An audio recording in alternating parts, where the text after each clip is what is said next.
안녕하세요. 유튜브 채널 미국 주식 이슈워치입니다. 오늘 저희가 함께 깊이 파고들 기업은 바로 존슨앤존슨 J&J입니다. 네, J&J. 많은 분들이 아시는 기업이죠. 근데 최근에 좀 큰 변화가 있었잖아요. 그 소비자 건강 사업부 켄뷰라고 네, 맞아요. 분사했죠. 네, 그걸 성공적으로 분사시키고 나서 이제는 진짜 혁신 의약품하고 첨단 의료 기술 이 두 가지 핵심 분야에만 딱 집중하는 그런 글로벌 헬스케어 거대 기업으로 다시 태어났다고 봐야겠죠. 맞습니다. 그래서 오늘 이 시간에는 저희가 여러 자료들을 좀 찾아봤는데요. 그걸 바탕으로 해서 이 새롭게 변신한 J&J가 앞으로 어떤 그림을 그리고 있는지 또 구체적인 성장 전략은 뭔지 이런 것들을 좀 살펴볼 거고요. 그리고 재무 상태는 어떤지, 비즈니스 모델의 강점은 뭔지 이런 것도 중요하겠죠. 당연하죠.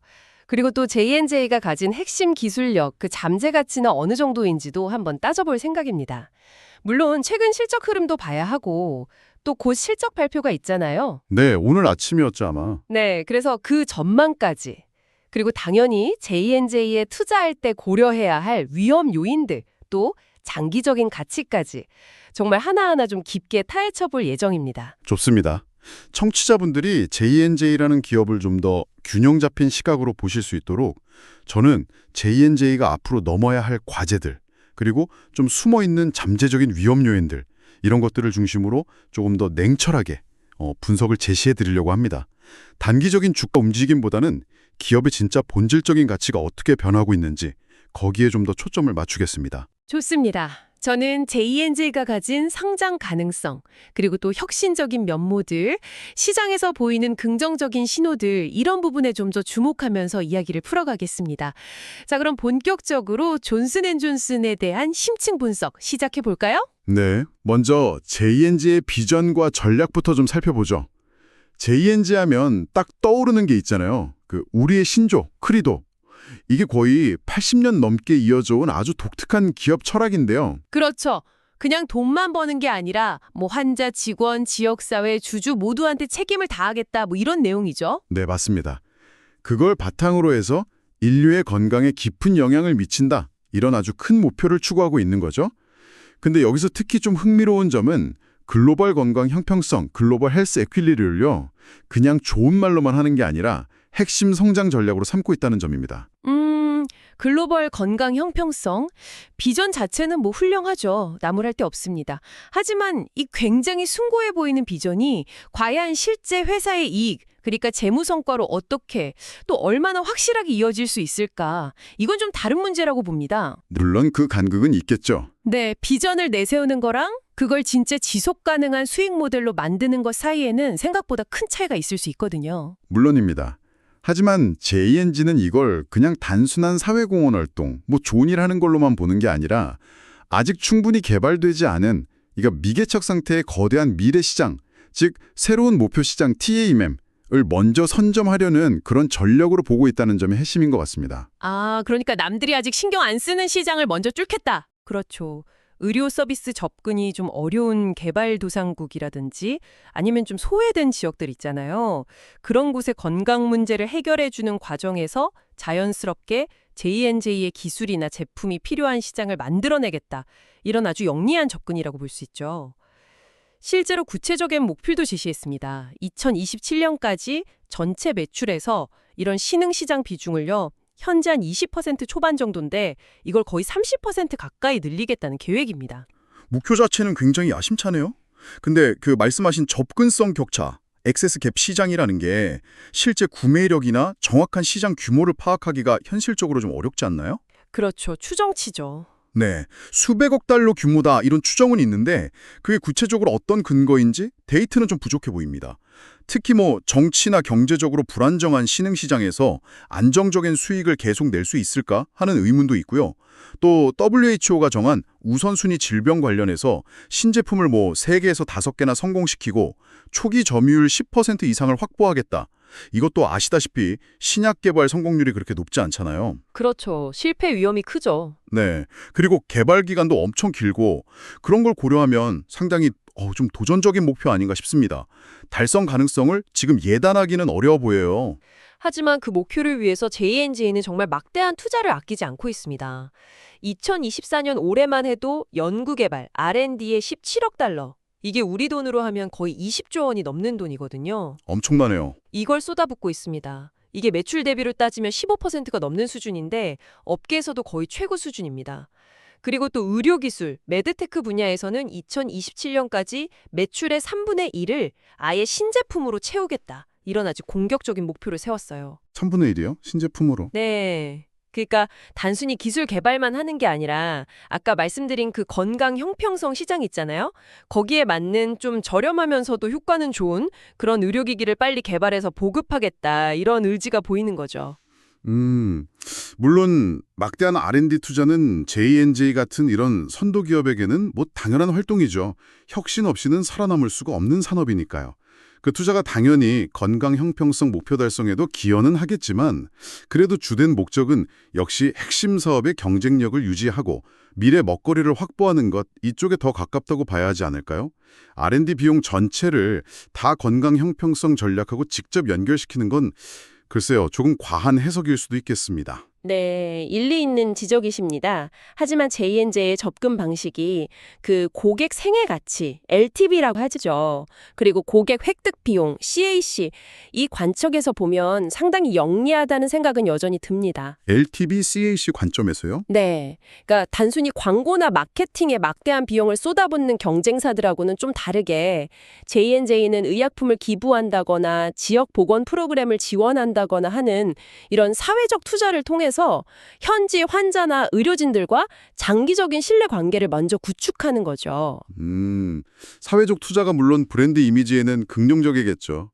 근데 그게 정말 전통적인 마케팅보다 비용 효율적인 고객 확보 방식, 즉 CAC가 더 낫다라고 단정하기는 좀 어렵지 않을까요? 왜 그렇게 생각하시죠? 일단 구체적인 CAC 데이터가 공개된 게 없잖아요. 그래서 직접 비교가 사실상 불가능하고요. 또 사회적 투자의 효과라는 게 측정하기도 좀 애매하고 효과가 나타나려면 시간도 굉장히 오래 걸릴 수 있거든요. 네, 그건 장기적으로 봐야 하는 부분입니다. 이렇게 초기에 좋은 관계를 맺어놓은 환자들은 나중에 소득 수준이 좀 높아지면 자연스럽게 J&J의 다른 고부가 가치 제품들 있잖아요. 그런 쪽으로 전환할 가능성이 터진다고 보는 거죠. 이게 바로 잠재적인 LTV를 높이는 효과로 이어질 수 있다는 겁니다. 아, 그러니까 일단 관계를 맺어놓고 나중에 더 비싼 약으로 갈아타게 만든다. 그렇죠. 그리고 또 의료 시스템 자체에 투자하는 것은 장기적으로 봤을 때 J&J 제품이 계속해서 소비될 수 있는 어떤 생태계, 환경을 만드는 것과 같다고 볼 수 있습니다. 저희 분석에 따르면 J&J의 LTV CAC 비율은 일반적인 제약사 평균이 한 2.5배 정도 되는데 J&J는 이 이상으로 추정이 되거든요. 이건 단기적인 수익보다는 장기적인 시장 침투하고 브랜드 충성도 구축에 더 초점을 맞추고 있다는 증거라고 봅니다. 최근에 심혈관 분야에서 아비오메드나 쇼크웨이브 같은 혁신 기업들이 인수했잖아요.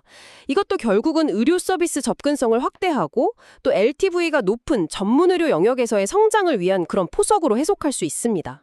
글쎄요, 그 LTV 극대화 시나리오에는 가정이 너무 많이 들어간 것 같습니다. 예를 들어 저소득층 환자가 미래에 정말 소득이 늘어서 고가 제품으로 전환할 확률이 얼마나 될까요? 그게 그렇게 높을까요? 또 정치 경제적으로 불안정한 신흥 시장에서의 장기 투자가 과연 안정적인 LTV로 이어질 거라는 보장도 없고요. 오히려 초기 투자 비용을 회수하는데 아주 오랜 시간이 걸리거나 심지어 회수하지 못할 위험도 충분히 고려해야 합니다. 그리고 그 LTV CAC 비율이 높다는 게 반드시 효율성이 좋다는 의미가 아니라 그냥 단순히 수익 실현이 그만큼 느리다는 의미일 수도 있어요. 그것도 고려해야 할 점이네요. 자, 그럼 이번에는 J&J의 재무 건전성하고 비즈니스 모델을 좀 더 자세히 들여다보겠습니다. 아까 캠뷰 분사 후에 제약하고 의료기술, 이 두 고수익 사업에 집중하면서 재무 구조가 더 탄탄해졌다고 말씀드렸는데요. 특히 자본을 얼마나 효율적으로 사용하는지를 보여주는 지표들이 아주 인상적입니다. 네, 저희가 2025년 추정치를 기준으로 좀 분석을 해봤는데요. 자기자본 이익률, ROE라고 하죠. 이게 약 28%에서 32% 사이, 그리고 총자산 이익률, ROA는 약 10%에서 12% 수준으로 예상이 됩니다. 상당히 높은 수준인데요. 그렇죠. 이게 동종의 다른 대형 제약사들 평균하고 비교해보면 ROE는 최소 5%포인트에서 10%포인트, ROA는 2%포인트에서 5%포인트 정도 더 높은 수치입니다. 확실히 J&J가 자본을 활용해서 이익을 만들어내는 능력이 뛰어나다는 걸 보여주는 거죠. 그럼 이런 높은 효율성은 도대체 어디서 나오는 걸까요? 네, 크게 두 가지로 볼 수 있을 것 같은데요. 첫째는 말씀하신 대로 수익성 높은 사업에 집중했기 때문입니다. 제약 부문 영업이익률, OPM은 35% 이상, medtech 부문도 25% 이상으로 예상될 만큼 마진율 자체가 굉장히 높죠. 그렇죠. 마진이 좋아야 이익이 많이 남으니까. 네. 그리고 둘째는 매출의 15% 이상이라는 막대한 돈을 R&D에 꾸준히 투자해서 혁신적인 신약들, 특히 항암제나 신경과학 분야에서요. 그리고 또 새로운 기술들을 계속 개발해내고 이것이 다시 높은 이익으로 이어지는 어떤 선순환 구조를 만들었기 때문이라고 봅니다. 결국은 강력한 지적 재산, IP죠. 즉 특허하고 기술력이 핵심인 비즈니스 모델의 힘이라고 할 수 있습니다. 하지만 이 높은 ROE, AOA는 분명 강점이지만 제약산업의 수익성이라는 게 근본적으로는 특허라는 이게 언젠가는 끝나는 유한한 보호막에 크게 의존하고 있다는 점, 이게 본질적인 리스크 아니겠습니까? 맞습니다. 그게 핵심이죠. 특허는 영원하지 않다는 것. 그래서 J&J의 가장 큰 위험은 바로 이 제품 관련 리스크. 즉 핵심 약품의 특허가 만료되는 거나 아니면 야심차게 개발하던 신약이 임상에서 실패하는 것. 그리고 또 끊이지 않는 법적 리스크. 특히 제품 관련 소송들이죠. 이게 은행들이 안고 있는 신용 리스크하고는 성격이 좀 다릅니다. 언제 터질지 모르는 예측하기 어려운 잠재적인 폭탄과 같다고 할 수 있어요. 매출 구조를 좀 더 자세히 보면 2025년을 기준으로 했을 때 제약 부문이 전체 매출의 약 63% 정도를 차지할 것으로 예상되고요. 의료기술 부문이 나머지 약 37% 정도를 차지할 것으로 보입니다. 비중은 여전히 제약 쪽이 훨씬 크네요. 네, 그렇죠. 그런데 제약 부문의 예상 성장률을 보면 한 5에서 7% 정도로 여전히 큰 비중을 차지함에도 불구하고 아까 말씀드린 핵심 제품 중 하나인 스텔라라의 특허 만료 이슈 때문에 성장률 자체는 아주 폭발적이지는 않을 것으로 예상됩니다. 맞습니다. 오히려 의료기술, 메드테크 부문의 성장률이 더 높게 예상되죠. 한 7%에서 10% 정도. 이건 최근에 인수한 기업들, 아비오메드나 쇼크웨이버 같은 기업들의 시너지 효과라든지 또 코로나 이후에 미뤄졌던 수술 수요가 회복되는 것, 이런 것들이 좀 기대되기 때문입니다. 하지만 앞서 보셨듯이 아직 전체 매출에서 차지하는 비중은 제약 부문보다 작기 때문에 스텔라라 특허 만료로 인한 공백을 이 메드테크 부문 성장만으로 완전히 다 메우기는 좀 어려울 수 있습니다. 그렇군요. 결국은 스텔라라의 충격을 얼마나 잘 방어하고 다른 파이프라인이나 메드텍 쪽에서 얼마나 성장을 보여주느냐, 이게 J&J의 향후 실적을 가를 핵심 변수가 되겠네요. 정확합니다. 하지만 J&J 비즈니스 모델의 또 다른 강력한 점으로 영업 레버리지가 높다는 것을 꼽을 수 있습니다.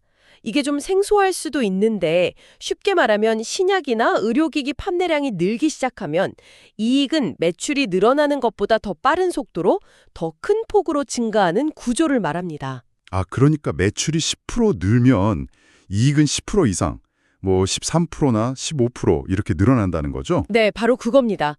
왜냐하면 초기 개발비나 공장 설비 투자 같은 비용은 굉장히 크지만 일단 판매가 시작되고 나면 추가적으로 제품 하나 더 만드는 데 드는 비용, 즉 변동비는 상대적으로 적기 때문이죠. 고정비 성격이 강한 비용 구조 때문입니다. 그렇죠. 저희가 과거 데이터하고 회사 가이던스를 바탕으로 모델링을 좀 해보니까요. J&J의 총 매출이 10% 증가할 때 순수이익은 약 11%에서 12.5% 정도 증가하고 영업이익은 약 13%에서 15%까지도 증가할 것으로 예측됩니다. 말씀하신 대로 영업 레버리지 효과가 대략 1.3배에서 1.5배 정도에 달하는 셈이죠. 이게 가능한 이유는 높은 마진율과 이미 갖춰진 규모의 경제 효과 덕분이라고 할 수 있습니다. 성공적인 신제품이 딱 나왔을 때 이익이 정말 폭발적으로 늘어날 수 있다는 잠재력을 보여주는 지표죠. 바로 그 점이 J&J 투자의 매력 중 하나라고 생각합니다. 혁신에 성공했을 때 얻는 보상이 아주 크다는 것. 하지만 동전의 양면처럼 반대로 매출이 꺾이면 이익은 더 큰 폭으로 줄어들 수 있다는 의미이기도 합니다. 레버리지가 양날의 검인 거죠. 특히 앞서 계속 언급했던 그 법적 리스크, 예를 들어 소송 같은 것들이 현실화되면 재무적인 충격이 예상보다 훨씬 클 수 있습니다. 예를 들어 어떤 상황이 있을 수 있을까요? 예를 들어서 지금 가장 큰 리스크 중 하나로 꼽히는 게 그 베이비 파우더 탈크 관련 소송이잖아요. 만약에 최악의 시나리오로 이 소송 관련해서 연간 순이익 대략 한 200억 달러 정도로 가정해보죠. 그 순이익의 20%에 해당하는 40억 달러, 우리 돈으로 5조 원이 넘는 돈을 합의금이나 추가 충당금으로 갑자기 써야 하는 상황이 발생한다면 그해 J&J의 순이익은 단번에 20%가 그냥 날아가 버리는 겁니다. 와, 20%면 엄청난데요? 그렇죠. 평소에 들어가는 비용은 상대적으로 낮을 수 있지만 이렇게 예측 불가능한 거대 리스크가 한번 터졌을 때 충격은 예를 들어 은행들이 늘 쌓아놓는 대손 충당금 같은 반복적인 비용보다 비율적으로는 훨씬 더 클 수 있다는 점. 이게 바로 J&J의 수익 구조의 또 다른 단면이라고 할 수 있습니다.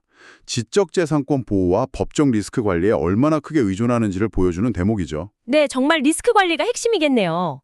자, 이제 J&J의 핵심 경쟁력, 특히 그들이 가진 기술 자산에 대해서 좀 더 깊이 파고 들어가 보겠습니다. 저는 J&J의 진정한 힘은 현재 잘 팔리는 제품뿐만 아니라 미래의 수익을 만들어낼 R&D 파이프라인과 또 이것들을 효율적으로 관리하는 혁신 시스템 자체에 있다고 생각합니다. 그래서 저희는 분석의 편의를 위해서 이 핵심 기술 자산 전체를 가상으로 피닉스라고 한번 이름을 붙여보고 그 가치를 따져봤습니다. 피닉스요? 불사조. 이름 자체는 아주 흥미롭네요.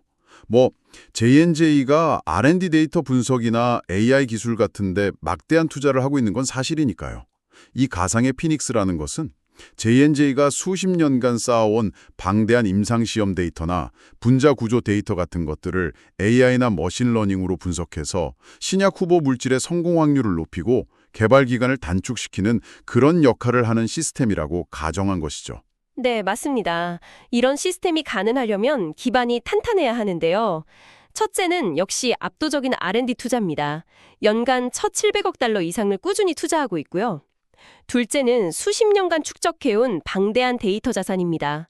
수백만 건의 임상 환자 데이터, 수많은 분자 구조 정보, 제조 공정 데이터 등등. 이런 데이터는 경쟁사가 단기간에 절대로 따라올 수 없는 아주 강력한 해자가 된다고 봅니다. 네, 데이터가 중요한 경쟁 우위 요소라는 점은 저도 동의합니다.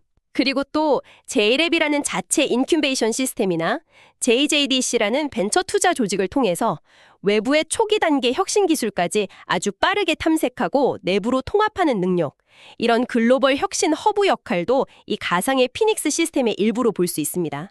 네, J&J의 그런 오픈 이노베이션 전략은 잘 알려져 있죠. 하지만 피닉스라는 어떻게 보면 좀 만들어낸 가상의 개념으로 그 가치를 평가하는 데는 좀 신중해야 할 것 같습니다. 실제 J&J 내부의 여러 시스템들이 정말 피닉스라는 이름처럼 하나의 유기적인 플랫폼으로 완벽하게 작동하는지는 외부에서 알 수가 없고요. 또 그 시스템이 재무적으로 정확히 얼마만큼 기여하는지를 측정하는 것은 현실적으로 거의 불가능에 가깝습니다. 네, 맞습니다. 가상의 개념이라는 점은 분명히 인지하고 접근해야 합니다. 그리고 AI 기술이 아무리 발전한다고 해도 신약 개발 과정에 본질적으로 내재된 불확실성, 예를 들면 임상시험 중에 예상치 못한 심각한 부작용이 발견된다거나 하는 문제들까지 완전히 제거할 수는 없습니다. 성공 확률을 높일 수는 있겠지만 성공을 보장하는 것은 아니죠. 또 경쟁사가 비싼 시스템을 구축하는데 10년 이상 걸리고 수천억 달러가 필요할 거다. 이런 추정 역시 상당히 임의적이라고 생각합니다. 기술 발전 속도가 워낙 빠르기 때문에 후발주자가 오히려 더 효율적인 방식으로 더 빠르게 따라잡을 가능성도 배제할 수는 없거든요. 네, 그런 불확실성을 감안해서 저희는 그래도 이 피닉스가 창출하는 경제적 가치를 한번 정량화해 보려는 시도를 해봤습니다. 몇 가지 좀 과감한 가정을 통해서 연간 이익 기여도를 추산해 봤는데요. 핵심 아이디어는 이렇습니다. 피닉스가 임상 3상 성공률을 예를 들어 5%포인트 정도 개선시킨다고 가정하고 가령 기존 60%에서 65%로. 그러면 임상 실패로 날리는 비용을 줄일 수 있겠죠? 그렇죠. 실패 비용 절감 효과가 있겠네요. 네, 저희 계산으로는 연간 약 2억 달러 정도의 비용 절감 효과가 있을 것으로 추산했습니다. 그리고 또 신약 개발 기간을 단축시켜서 출시를 앞당긴다면 그만큼 더 빨리 매출을 올릴 수 있으니까 추가적인 이익이 발생하겠죠? 네, 출시 시점 단축 효과. 네, 이걸 대략 연간 4억 달러 정도의 추가 이익 창출 효과로 추산했습니다. 그래서 이 두 가지 효과, 즉 비용 절감 효과와 매출 기간 단축 효과를 합쳐서 피닉스의 연간 총이익 기여도를 대략 6억 달러 정도로 추산해 본 겁니다. 근데 그 가정들이요. 예를 들어 성공률이 딱 5%포인트 개선된다거나 출시가 정확히 6개월 단축된다거나 하는 것들이 사실 현실에서 검증되기가 매우 어렵다는 게 문제입니다. 상당히 중요한 가정인데 그 가정 자체가 불확실하다는 거죠. 그래서 이 가정에 따라서 계산된 연간 총이익 기여도 6억 달러라는 숫자 역시 상당한 불확실성을 내포한 추정치일 수밖에 없다고 봅니다. 맞습니다. 그래서 이 6억 달러라는 추정치에 기반해서 예를 들어 J&J의 평균적인 P배수, 가령 20배 정도를 적용해서 피닉스라는 무형 자산의 내재 가치를 대략 120억 달러 정도로 추정해 볼 수는 있지만 이것 역시 어디까지나 참고용으로 봐야 합니다. 120억 달러면 J&J 전체 시가총액이 지금 대략 3,600억 달러 정도 되니까 한 3.3% 정도 되는 건가요? 네, 그 정도 됩니다. 시가총액 대비 비중만 보면 뭐 그렇게 커 보이지 않을 수도 있지만 이게 단기적인 이익 기여도보다는 J&J의 장기적인 성장 동력의 핵심이고 경쟁 우위를 유지하는 중요한 기반이라는 상징적인 의미가 더 중요하다고 생각합니다. 네, R&D 효율화 기술의 가치 자체는 당연히 중요하고 인정해야죠. 하지만 이 구체적인 숫자들, 뭐 6억 달러 기여, 120억 달러 가치, 3.3% 비중 이런 것들은 어디까지나 모델과 가정에 크게 의존한 추정치라는 점을 다시 한번 강조하고 싶습니다. 실제 가치를 정확히 반영한다고 보기는 어렵고 전력적인 중요성에 초점을 맞추되 구체적인 가치 평가는 매우 신중하게 접근해야 할 부분입니다. 네, 정확한 지적이십니다. 자, 그럼 이제 J&J의 최근 실적 흐름과 오늘 아침에 발표되었을 또는 발표될 3분기 실적 전망에 대해서 좀 살펴보겠습니다. 결국 아무리 좋은 전략과 비전이 있어도 숫자로 증명해야 하니까요. 저희가 분석한 자료들을 보면 2025년 1분기와 2분기 실적은 꽤 긍정적인 흐름을 보였습니다. 네, 그렇죠. 1분기 실적을 보면 매출이 전년 동기 대비 2.4% 성장했고요. 특히 주목할 만한 점은 종양학 부문, 그러니까 항암제 쪽 매출이 18% 가까이 크게 성장하면서 많은 사람들이 우려했던 스텔라라 특허 만료에 대한 걱정을 일부 상쇄시켜줬습니다. 그리고 연간 실적 가이던스도 상향 조정했었죠. 네, 1분기부터 분위기가 좋았죠. 2분기는 어땠나요? 2분기에는 성장세가 더 좋아졌습니다. 매출 성장률이 4.6%로 시장 예상을 뛰어넘었고요. 순이익도 18% 이상 크게 증가했습니다. 그래서 연간 가이던스를 또다시 상향 조정했죠. 조정 EPS 기준으로 최대 10.85달러까지 제시했습니다. 그리고 R&D 투자도 35억 달러로 계속 늘리면서 혁신 의약품 매출 비중이 전체 의약품 매출의 60%를 넘어섰습니다. 이런 부분들은 말씀하신 대로 경영진의 자신감과 성공적인 포트폴리오 전환을 보여주는 긍정적인 신호로 해석될 수 있습니다. 네, 캔듀 분사 이후의 전략이 잘 먹히고 있다는 증거를 볼 수 있겠네요. 네, 과거 실적만 보면 그렇습니다. 하지만 시장은 항상 미래를 보잖아요. 그래서 오늘 아침으로 예정되어 있던 3분기 실적 발표에 대한 시장의 눈높이를 점검해보는 것이 중요합니다. 회사가 미리 제시했던 3분기 조정 EPS 가이던스는 2.70달러에서 2.85달러 사이였습니다. 그리고 월가 애널리스트들의 공식적인 컨센서스는 2.77달러였고요. 가이던스 범위의 딱 중간값이네요. 그렇죠. 그런데 여기서 한 가지 고려해야 할 점이 있습니다. J&J는 과거 실적 발표를 보면 보통 시장 컨센서스를 평균적으로 5% 정도 상회하는 실적을 내왔습니다. 약간 보수적으로 가이던스를 제시하는 경향이 있다는 거죠. 아, 일부러 기대치를 좀 낮춰 잡는군요. 서프라이즈를 위해서. 뭐 그럴 수도 있고요. 아니면 불확실성에 대비하는 차원일 수도 있겠죠. 어쨌든 이런 과거 패턴을 고려하면 시장 참여자들이 실질적으로 기대하는 눈높이, 저희가 이걸 의사 컨센서스, 위스퍼 넘버라고 부르는데요. 이건 공식 컨센서스인 2.77달러보다 조금 높은 2.80달러 정도로 보는 것이 합리적이라는 분석입니다. 그런데 회사가 제시한 가이던스의 중간값 2,775달러가 이 실질적인 기대치 2.80달러보다 약간 낮다는 점, 이게 좀 흥미로운 포인트입니다. 그게 뭘 의미하는 걸까요? 뭐 여전히 경영진이 보수적인 태도를 유지하고 있다, 이렇게 볼 수도 있고요. 아니면 스텔라라 바이오시밀러 경쟁 심화라든지 환율 변동성 같은 예상되는 불확실성에 대해서 미리 좀 대비하고 있다는 신호일 수도 있습니다. 어쨌든 이런 구조는 실적이 잘 나왔을 때 비트를 유도하기는 좋지만 만약 기대에 못 미쳤을 경우에는 실망감도 더 클 수 있다는 것을 의미합니다. 그렇군요. 그럼 실제 결과에 따라서 시장 반응이 어떻게 나올지 시나리오별로 좀 예측해 볼 수 있을까요? 긍정적인 시나리오부터 한번 보죠. 네, 긍정적인 시나리오를 보면요. 만약 실제 발표된 EPS가 회사가 제시한 가이던스 상단인 2.85달러를 넘어서 예를 들어 2.88달러 정도 나온다면 이건 솔리드 비트로 평가받을 수 있습니다. 이 경우 신약 파이프라인과 메드텍 부문의 성장 모멘텀이 여전히 견조하다는 것이 확인되면서 주가는 3%에서 5% 정도 상승할 수 있을 것으로 예상됩니다. 특히 세부적으로 봤을 때 혁신의약품 매출이 145억 달러를 넘고 메드텍 부문 성장률이 6.0%를 넘는다면 시장에서는 스트롱 바이 의견까지 나올 수 있겠죠. 만약에 그 의사 컨센서스 2.80달러마저 훨씬 뛰어넘는다면요. 예를 들어 2.90달러 이상. 그 정도면 스트롱 비트라고 할 수 있는데요. 그 정도 수치가 나온다면 이건 예상치 못했던 비용 통제나 마진 개선이 있었거나 아니면 핵심 신약들의 성장이 정말 폭발적이었다는 것을 의미하기 때문에 시장은 매우 긍정적으로 반응할 가능성이 높습니다. 주가는 6% 이상 급등할 수도 있을 것으로 보입니다. 반대로 좀 부정적인 시나리오는 어떻게 될까요? 부정적인 시나리오도 충분히 대비해야 하는데요. 만약 실제 EPS가 가이던스 하단인 2.70달러마저 밑도는 결과가 나온다면 이건 스텔라라 특허 만료 충격이 예상보다 훨씬 심각하다는 신호로 해석될 수 있습니다. 이렇게 되면 J&J의 성장 스토리에 대한 신뢰도가 크게 훼손되면서 주가는 4%에서 7%까지도 하락할 수 있습니다. 가이던스 중간값 정도에 부합하는 경우는 어떤가요? 2,775달러 정도? 그 경우에도 아까 말씀드린 시장의 실질적인 기대치, 즉 의사 컨센서스인 2.80달러에는 미치지 못하는 거잖아요.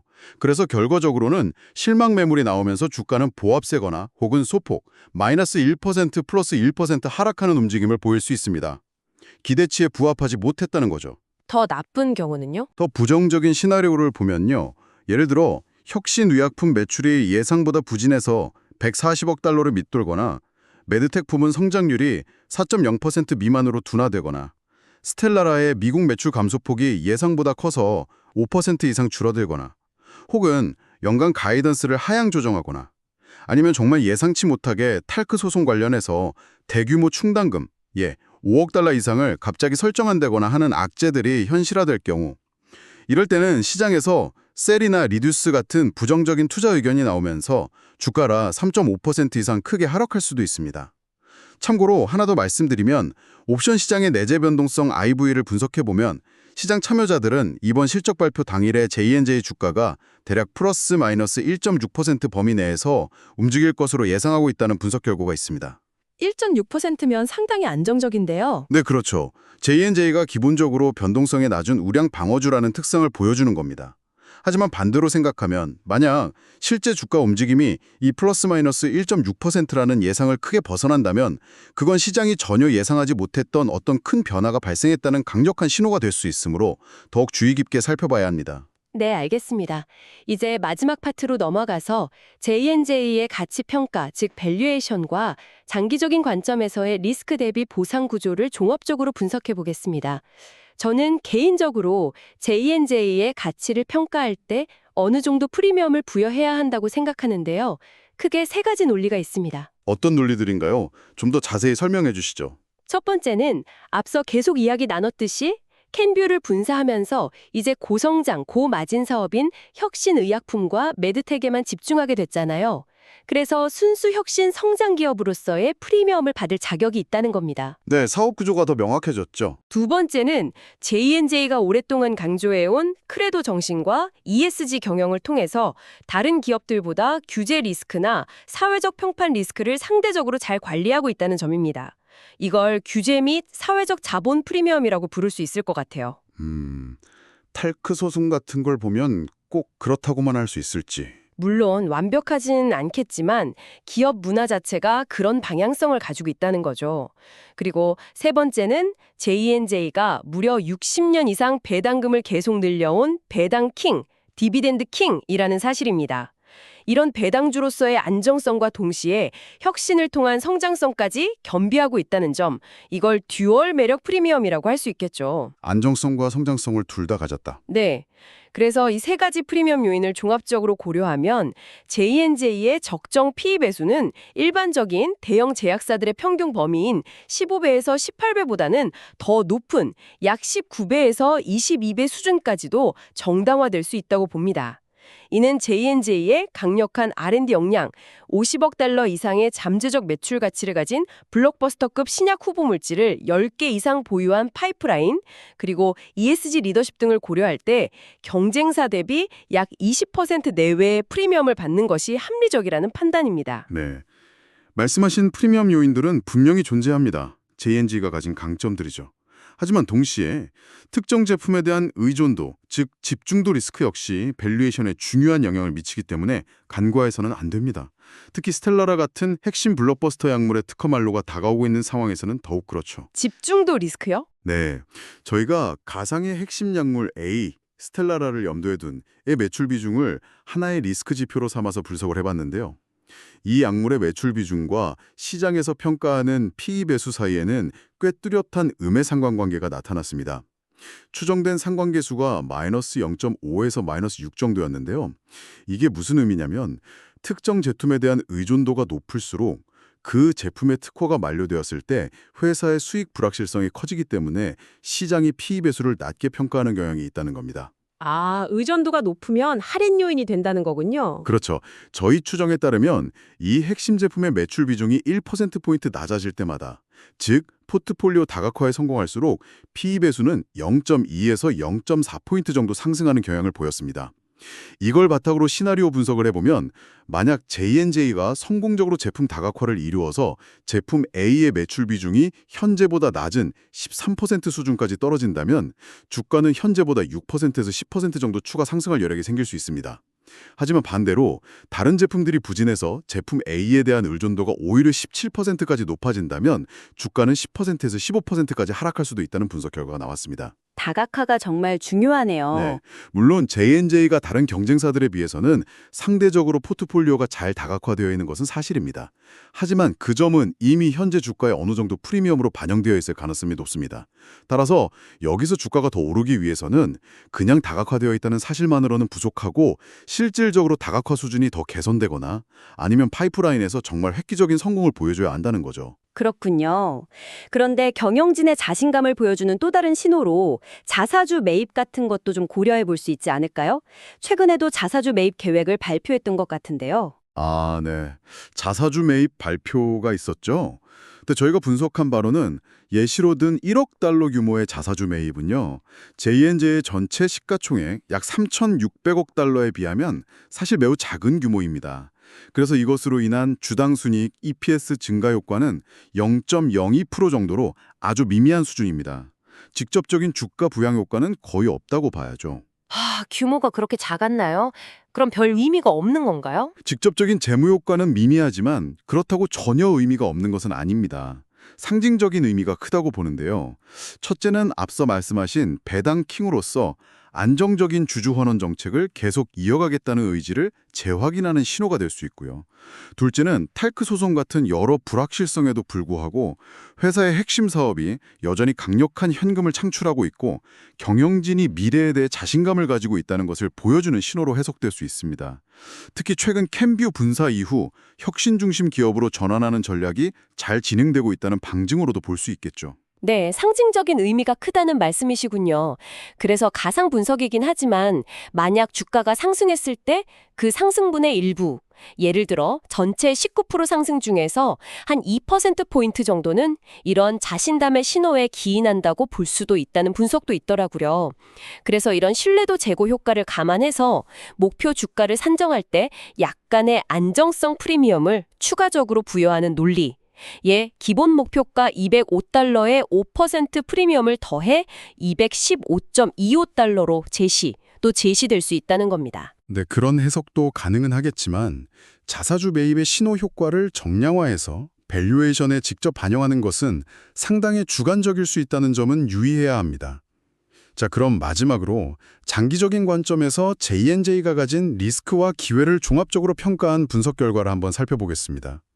저희는 최악의 시나리오, 스트레스 테스트와 최상의 시나리오, 오퍼튜니티 케이스를 가정해서 분석해 봤는데요. 네, 스트레스 테스트 결과는 어땠나요? 최악의 시나리오를 가정해보면 만약 스텔라라 특허 만료 충격이 예상보다 훨씬 크고 동시에 후속 파이프라인 개발이 지연되거나 실패하는 상황이 닥친다면 J&J의 향후 3년간 연평균 매출 성장률은 1.5% 수준으로 급락할 수 있습니다. 이 경우 순이익은 15에서 20%까지 감소할 수 있으며 주가는 현재 대비 20%에서 25%까지도 하락할 수 있다는 결과가 나왔습니다. 이는 J&J가 여전히 특정 제품의 특허 만료 리스크에 상당히 취약하다는 점을 보여줍니다. 상당히 암울한 시나리오네요. 그럼 반대로 최상의 시나리오는 어떤가요? 기회 요인은 없나요? 당연히 기회 요인도 있습니다.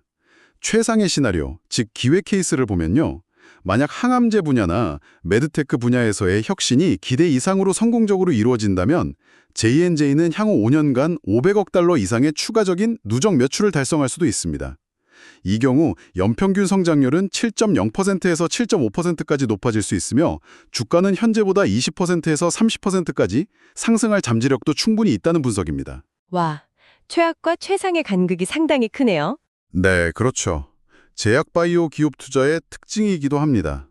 그래서 저희는 이러한 리스크와 기회를 종합적으로 반영해서 J&J의 가치를 평가할 때 적용해야 할 적절한 할인율, 즉 리스크 조정 할인율, RADR, 리스크 어저스티드 디스카운트 레이트를 추산해 보았습니다. 기본적인 자본 비용 WACC를 7.5%로 가정하고 여기에 파이프라인 실패 가능성이나 소송 관련 리스크 프리미엄을 1.0%포인트 정도 더하고 반대로 J&J가 가진 경쟁 우위나 안정적인 현금 흐름 창출 능력을 감안해서 디스카운트 요인으로 0.5%포인트를 차감했습니다. 이렇게 계산한 결과 최종적인 리스크 조정 할인율 RADR은 8.0%로 상출되었습니다. 8.0%면 어느 정도 수준인가요? 이건 J&J의 안정성을 고려하면 아주 높은 할인율은 아니지만 동시에 앞서 논의된 스텔라라 특허 만료 리스크나 탈크 소송 같은 잠재적 위험 요인들을 충분히 반영한 비교적 합리적이면서도 보수적인 수준의 할인율이라고 판단됩니다. 네, 알겠습니다. 오늘 정말 존슨앤존슨이라는 기업에 대해서 비전과 전략부터 시작해서 재무, 기술, 실적 전망, 그리고 밸리에이션과 리스크까지 정말 깊이 파고들었는데요. 이제 슬슬 마무리를 해야 할 것 같습니다. 한번 정리해 주시죠. 근데 정리를 해보자면 존슨앤존슨은 캔뷰 분사 이후에 더욱 강력해진 혁신 중심의 헬스케어 기업으로 거듭났다고 볼 수 있습니다. 재무 구조도 탄탄하고 자본 효율성도 매우 높죠. 그리고 글로벌 건강 형평성이라는 장기적인 성장 비전도 가지고 있습니다. 저희가 가상으로 명명한 피닉스와 같은 기술 혁신 잠재력도 엿보이고요. 배당킹으로서의 안정성, 또 자사주 매입 등을 통한 주주 친화적인 정책도 긍정적인 요인으로 평가할 수 있습니다. 저희가 분석한 최상의 시나리오가 현실화된다면 상당한 주가 상승도 기대해 볼 수 있으며 현재 시장 상황과 J&J의 강점들을 고려할 때 19배에서 22배 정도의 목표 PE 배수는 합리적인 수준으로 보입니다. 하지만 동시에 여러 가지 과제와 리스크도 안고 있는 상황이죠. 네, 그렇습니다. 가장 명확한 과제는 역시 스텔라라와 같은 핵심 블록버스터의 특허 만료, LOE라는 큰 산을 넘어야 한다는 것이고요. 또 탈크 소송처럼 예측하기 어려운 대규모 법적 리스크도 계속해서 부담 요인으로 작용하고 있습니다. 앞서 이야기나는 피닉스 같은 기술의 실제 가치는 아직 가설적인 측면이 많고 야심찬 파이프라인 역시 실패할 가능성을 배제할 수 없습니다. 특정 제품에 대한 의존도가 밸류에이션에 미치는 부정적인 영향도 무시할 수 없으며 저희가 살펴본 최악의 시나리오는 상당한 주가 하락 가능성까지도 시사하고 있습니다. 저희가 최종적으로 추산한 8.0%의 리스크 조정 할인율은 바로 이러한 다양한 위험 요인들을 종합적으로 반영한 결과라고 할 수 있겠습니다. 네, 들어보니 존슨앤존슨은 안정적인 거대 기업이면서도 동시에 아주 중요한 전환기를 맞고 있는 상당히 복잡한 상황에 놓여 있는 것 같습니다. 결국 앞으로의 성공 열쇠는 다가오는 특허 절벽을 성공적인 신약 파이프라인과 메드테크 분야의 혁신으로 얼마나 잘 넘어서느냐, 그리고 끊임없이 발생하는 법적 리스크를 얼마나 효과적으로 관리하느냐에 달려 있다고 요약할 수 있겠습니다. 저희 분석에 따르면 현재 주가 수준에서는 대략 18% 정도의 상승 여력이 있는 것으로 보입니다만 자료 9회 최종 밸류에이션 분석 참조, 오늘 저희가 논의했던 여러 가지 핵심 변수들의 변화를 앞으로도 계속해서 주의 깊게 지켜봐야 할 것입니다. 오늘 저희가 준비한 존슨앤존슨 심층 분석은 여기까지입니다. 네, 오늘 저희가 나눈 이야기들은 투자 판단을 위한 참고 자료일 뿐이며 특정 종목에 대한 매수 또는 매도를 추천하는 것이 아님을 분명히 밝힙니다. 최종적인 투자 결정은 항상 청취자 여러분 본인의 신중한 판단과 책임하에 이루어져야 합니다. 네, 맞습니다. 본 내용은 투자 자문이나 권유에 해당하지 않음을 다시 한번 강조해서 말씀드립니다. 또한 오늘 분석 내용 중 일부는 저희가 AI를 활용하여 생성하거나 참고한 정보가 포함되어 있을 수 있습니다. 아시다시피 AI가 생성한 정보에는 아직 사실과 다른 내용이나 오류가 포함될 가능성이 있습니다. 따라서 중요한 정보에 대해서는 반드시 다른 공신력 있는 자료를 통해 교차 확인하시는 것이 필요하다는 점도 유념해 주시기 바랍니다.